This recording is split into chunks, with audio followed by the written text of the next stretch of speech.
board a rocket? You want the answer? Stay aboard Road to Space and enjoy the ride. In less than 10 minutes, Ariane 5 will be lifting off from Kourou in French Guiana, but for the moment, let's welcome to the studio Mathieu Chaise. Welcome, Good Mathieu. evening. Thank you. Hi.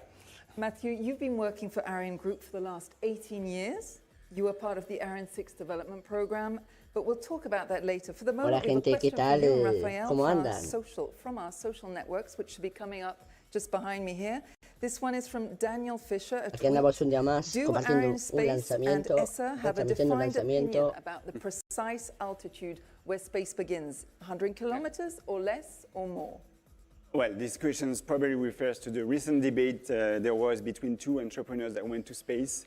Richard Branson, who went to 80 kilometers of altitude, which is recognized as the space limit by NASA, and Jeff Bezos, who went to 100 kilometers of altitude, which is recognized as space limit by the International Aeronautical Federation. The reason for this debate is that the atmosphere is a continuous medium with no real limit. You can travel hundreds of kilometers and you will still find particles in space. So as a matter of fact, the atmosphere ends at 950 kilometers from the Earth. We don't really have this debate at Arianespace because we are launching satellites well above 100 kilometers of altitude, several hundred kilometers of altitude. And so we launch the satellites there, and it requires a huge amount of energy, right? Yes, but okay, maybe you do not care about that, but when you're designing rockets, this is really a huge matter because, as you said, you're going through a continuous medium. You know exactly how you need to model it very precisely when you do simulations, because even though at 80 or 100 kilometers you don't have that many particles, still you are going through this medium at a very, very high speed. We're talking about 2 kilometers per second, and you know how many kilometers per hour it is, right? Yeah. Yeah, 7 to 8 thousand kilometers. Yeah, you need the conversion, of course. So from there, all the particles you will heat will create some aeroflux, and you need to be very aware of that in particular to determine the exact instant when you're going to separate the fairing, because you don't want the satellites that are protected by it to be hurt by these particles. Okay. So we have an end of question. Would this be of any operational importance for engineering, science, or legal reasons? So for engineering, obviously, but even for the International Space Station, this is an issue because at 400 kilometers of altitude, they're not that far. There are still particles, and they're actually decaying slowly because they're hit by these particles. So they need to be reboosted from time to time. Regarding science, this is why in the... Attention pour la séquence finale lanceur. Well, sorry to interrupt you guys. Actually, we just heard the DDO. Top à 0-7 minutes.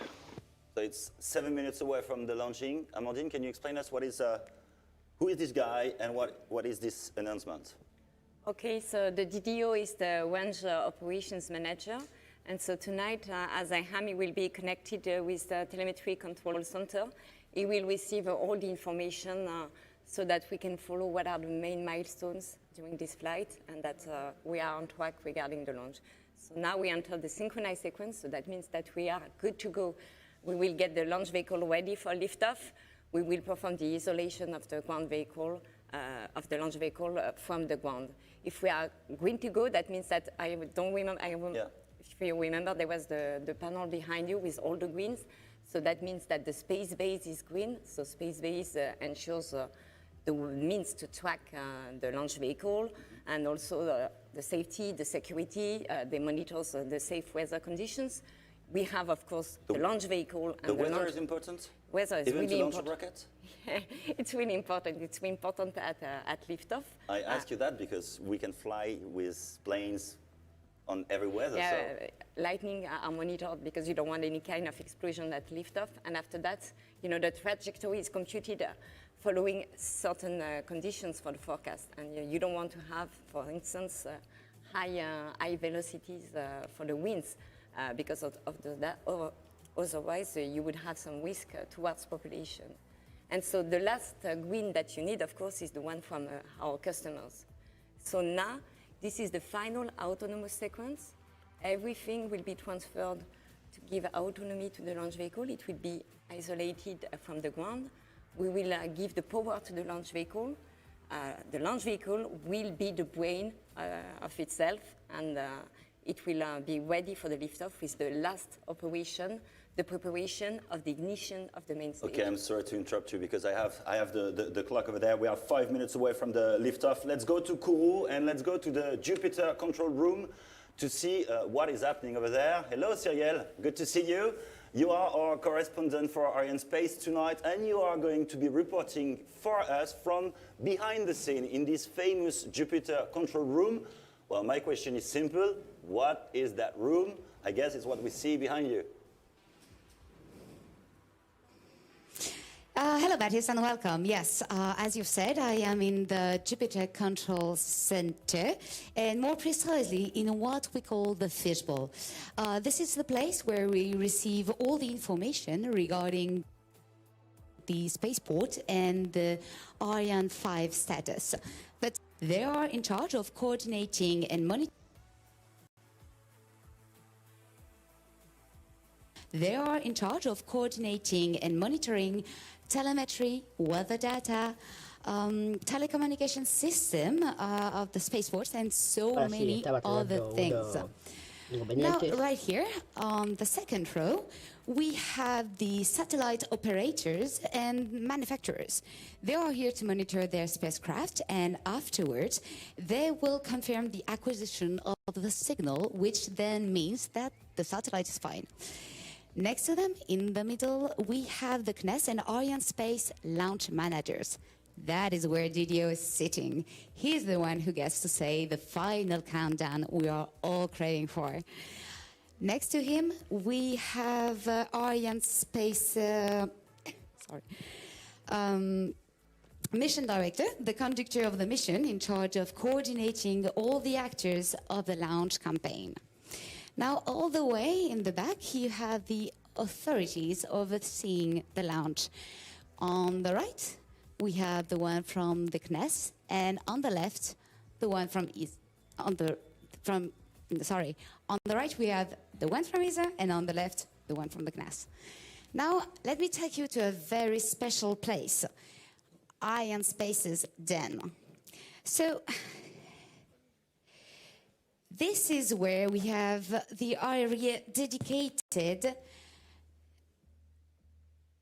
to the Arianespace project managers and the satellite program directors. They are here to make sure that everything is going smoothly. Now let's get to our final stop. Well, actually, you've already been here earlier today with Stéphane, who is now sitting right there. So this area is where our top management is overseeing the entire launch. And on the other side of this glass wall, you can see that tonight we have an audience. They are from the client's teams and from the spaceport. And we also have a few outside guests. As you can see, they are opening the door to actually let the public outside in order for them to actually be able to watch the show live from the terraces. Well, thank you very much, Cyrielle, and we'll let those people concentrate because we are 1 minute and 28 seconds away from the launching, so from the liftoff. So now we're gonna watch the show because this is what we are here to enjoy the show. And yes, cross fingers. That's not exactly how we call it as engineers. Attention, Yes. une minute.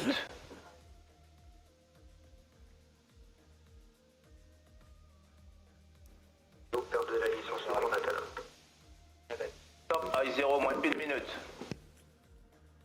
So it's one minute away from the launching. We hear the DDO. This is the DDO speaking, announcing different steps. DDO.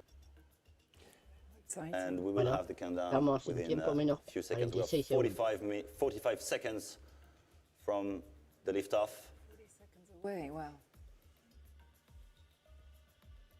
Hola Omar, I guess everybody muy over there buenas. is concentrated. ¿Qué tal? And Look at Amandine. sitting next to me. Is really. I lived that so many times. You don't know all the things that can happen. So I'm really focused. It's difficult for her because she has information on one side. Bueno, se viene. Talking to her. Voy a quitar esto. 15 seconds away. Tous de DDO, attention pour le décompte final. No, mentira. 10, 10, 9, 9, 8, 8, 7, 6, 6, 5, 5, 4, 4, 3, 3, 2, 2, 1, launch.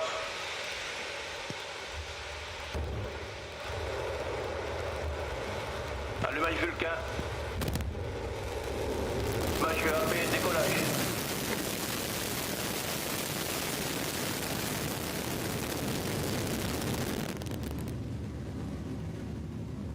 Maneuvers ongoing. So impressive. Remettre à bord nominaux.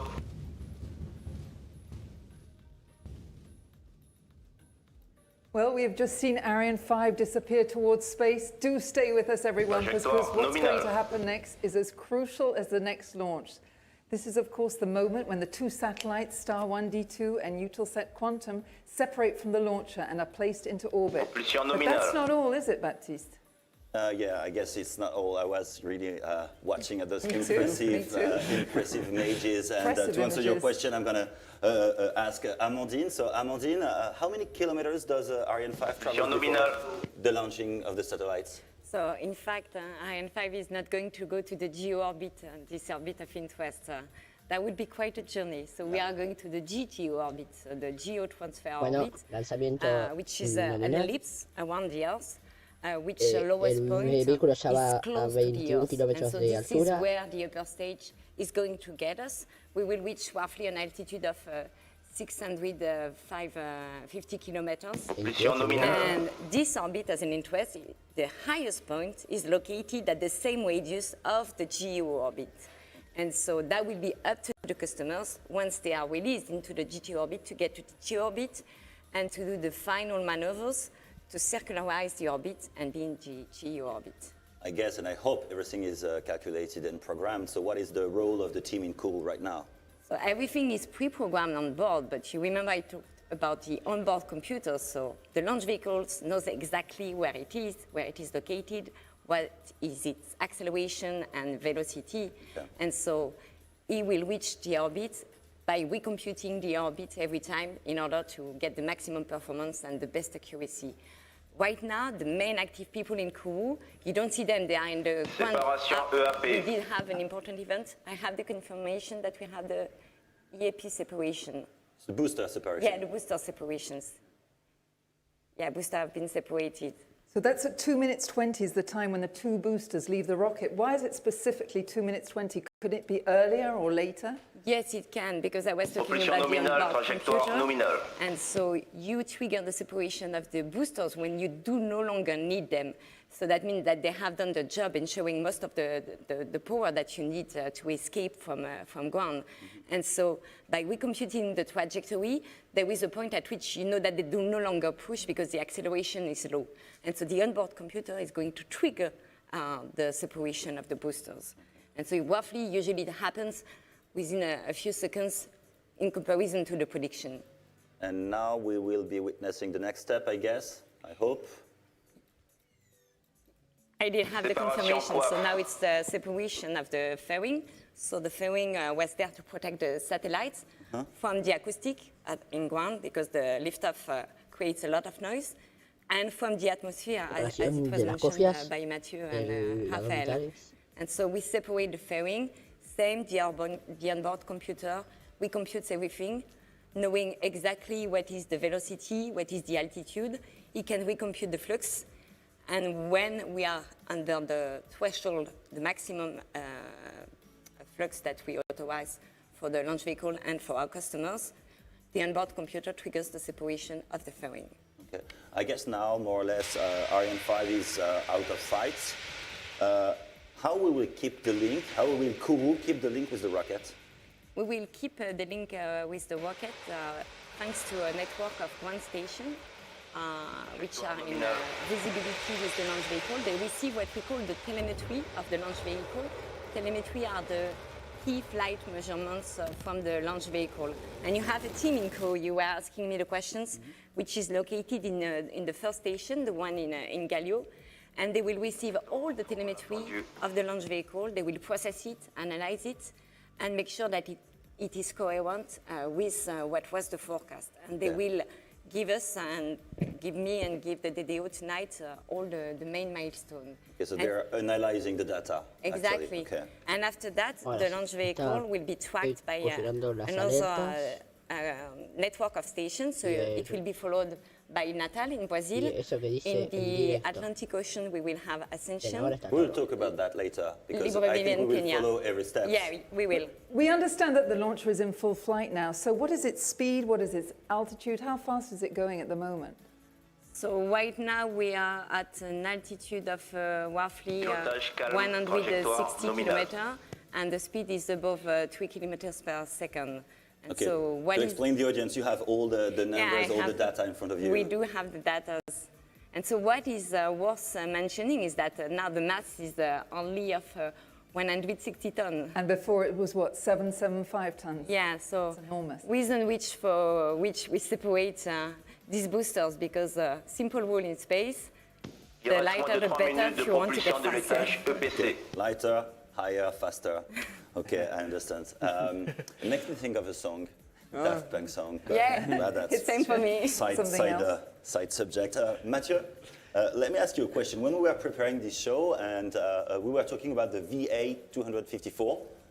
Yes. So what is it? A code, secret code? It's indeed a secret code. I cannot communicate on this, Baptiste. No, it's the numbering of the flight we're considering. For V for vol, A for Ariane, obviously, so Ariane flight 254. But what's interesting is that this counter started 41 years ago with the first flight of Ariane, which was Ariane 1 in 1979.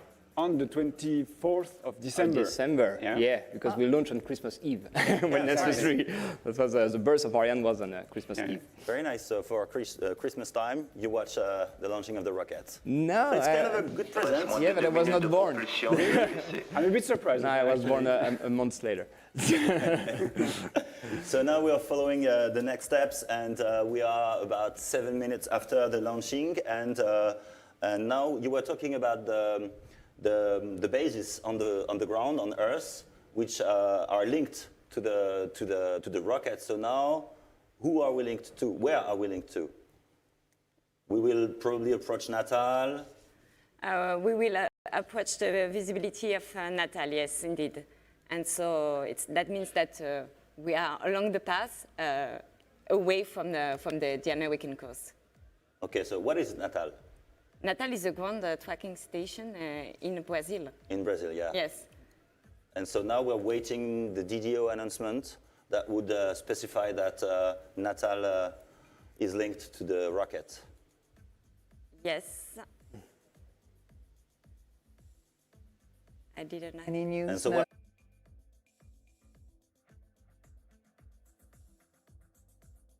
¿Cayó el directo? Me parece. Se les cayó el directo a Arianespace.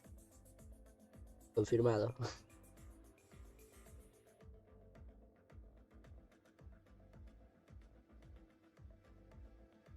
Bueno, le voy a poner alguna imagen de la... No sé. NASA TV. Hasta que regrese esto el directo. Cuando regrese ya retomamos.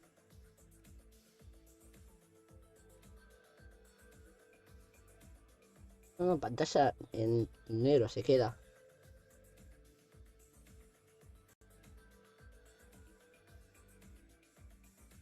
Un segundito porque acá tengo otro de Arianespace. Es el mismo. Está funcionando. Le voy a poner este otro directo. Por lo menos para que lo puedan ver. Un segundito.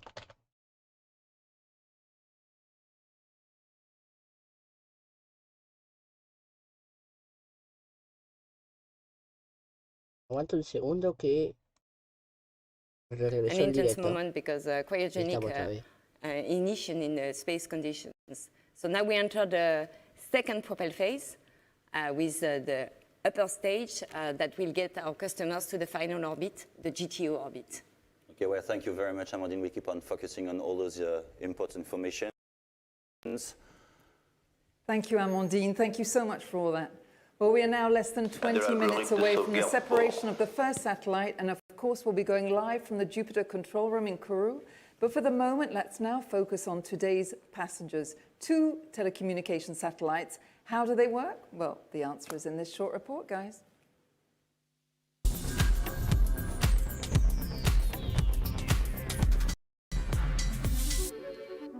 To understand how a communication satellite works, you'll need to get the bigger picture. A satellite is made up of 2 parts. The service module or bus is the part that contains the equipment necessary for its operation. The other part is the communication module, called the payload. This is where the antennas and electronic equipment are located. Information is sent from a ground station, which then transmits this information to a satellite in the form of high-frequency signals. These signals arrive in the transponder, which receives and transmits the signal. They are then sent back to one or more other ground stations and relayed by antennas or cables to the Satellite qui reste fixe se trouve sur l'orbite géo pour géostationnaire à près de 30 fixed and others move quickly. This is because they are not located in the same orbits. A satellite that remains fixed is in the geo orbit for geostationary. At about 36,000 kilometers in height, at the equator level, it revolves with the Earth. This is why it seems to be fixed in the sky, while it is moving at 3 kilometers per second. At this altitude, the satellite constantly covers a very large geographical area that never changes. To serve specific applications, geosatellites will need a hand. Some of them need a latency that is extremely low. Latency is the time needed for the signals to reach the satellite and return back on Earth. Less than 500 milliseconds on the one hand, less than 50 for low Earth orbit, LEO satellites. But as they are lower, between 400 and 2,000 kilometers of altitude, they move faster and cover a limited geographic area for a short time. They are then operated in constellations.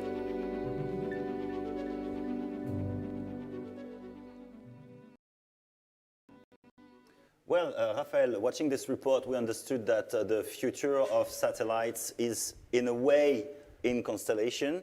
And we've been talking before the show, and I was talking to you about Jeff Bezos and Elon Musk.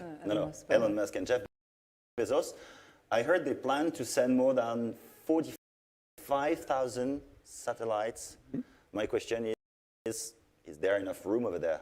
Well, just look at the sky and you can see that it's vast enough to host like many planes, for example. And in space, it's much better because the more distance from the Earth, the more space and volume you have to be filled with satellites. It's not an issue in geostationary orbit because it's very far from the Earth. In LEO orbits... L'acquisition de la télémesure par la station de Natal. Yeah. Low Earth orbit. Sorry to interrupt you. Amandine, what does it mean, Natal? Yeah, Natal, so that means that we have the Terme de télémesure nominale, attendu. Yeah, it was as it was planned, so we had the acquisition. Okay, so yes, there will be a gap of visibility, but that's completely planned, that's normal. Okay.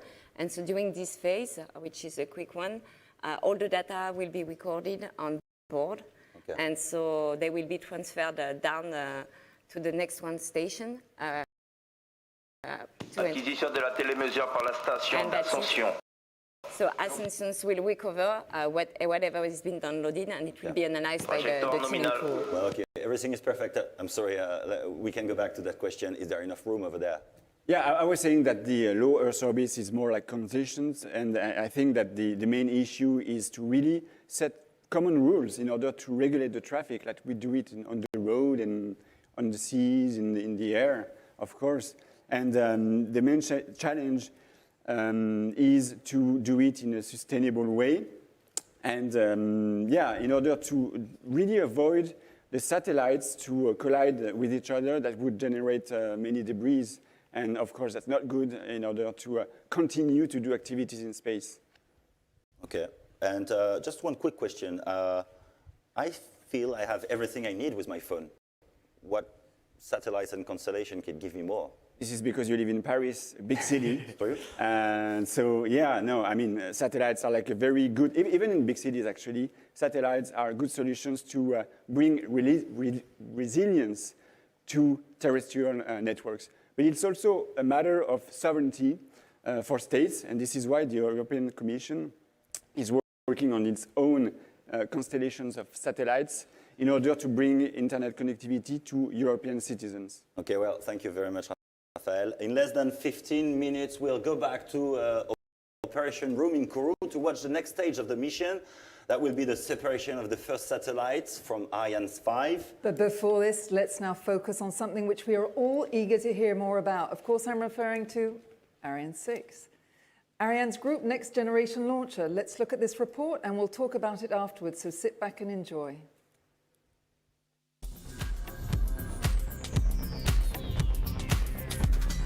Four kilometers from Ariane 5's launch pad, the future is well underway. Here at Ariane 6's launch zone, it's been a hive of activity with its new impressive mobile gantry built on the launch pad and Ariane 6's assembly building. Work was carried on 170 hectares of land surrounded by a tropical jungle, which now hosts the launch complex LE4. Thierry Vallée is the site manager for CNES. Nous nous trouvons actuellement entre le bâtiment d'assemblage lanceur et la zone de lancement sur la route qui relie donc les deux installations. A giant mobile gantry has been built. It is 90 meters high and 50 meters wide and weighs in at 8,000 tons. It is heavier than the Eiffel Tower. The inside of this structure will be used to protect the workers in case of bad weather while they assemble the launcher. Le portique d'Ariane 6 a cette particularité d'être mobile parce qu'il a besoin de pouvoir être déplacé de 140 mètres vers le nord pour dégager le lanceur quelques heures avant le décollage. The infrastructure is already well underway, and since April, tests have been carried out in the spaceport, as you can see from these impressive images. Around the launch table, 60 valves must open in less than a second to let 30,000 litres of water gush through per second. Le lanceur donc émet des gaz chauds à plus de 3000 degrés et génère des vibrations à 180 décibels, donc c'est à peu près 1 million de fois le bruit d'un marteau-piqueur. Et donc on imagine bien qu'il faut protéger les installations de toutes ces agressions lors du décollage. Les 900 mètres cubes d'eau qui sont nécessaires au déluge viennent d'un château d'eau qui conserve donc cette eau à plus de 80 mètres de haut. After the launch, the water is pumped and sent to a water treatment plant.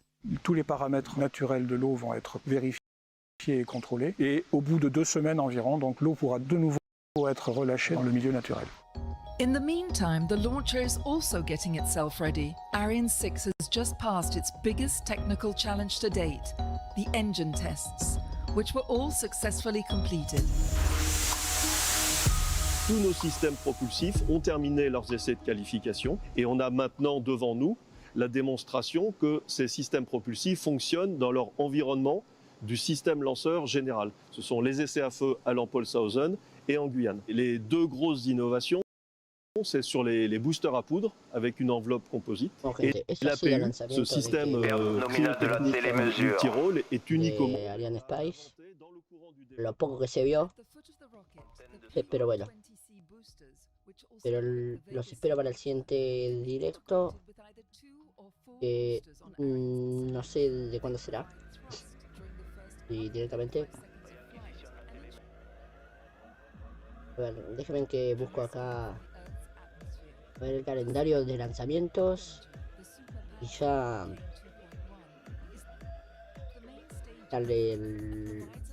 les digo cuál es el siguiente lanzamiento.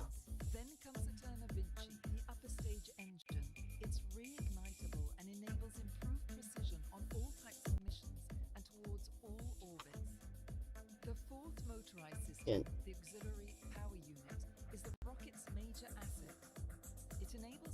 Bueno, el siguiente lanzamiento que tenemos es el de la Starliner OFT-2, que no sé si podré estar, quizás esté para ese lanzamiento.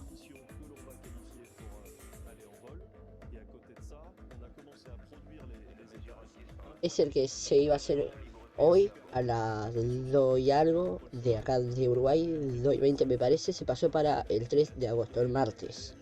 Y el martes me parece que estoy.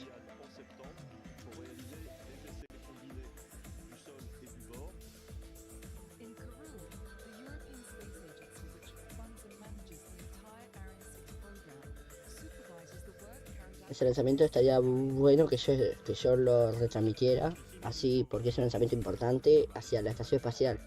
Es la segunda prueba de vuelo, me parece, de la Starliner. No sé por qué no busqué información. Después, el 10 de agosto, Starlink 2/1. De que va a lanzar con 960 satélites Starlink, que ese muy probablemente esté para retransmitirlo.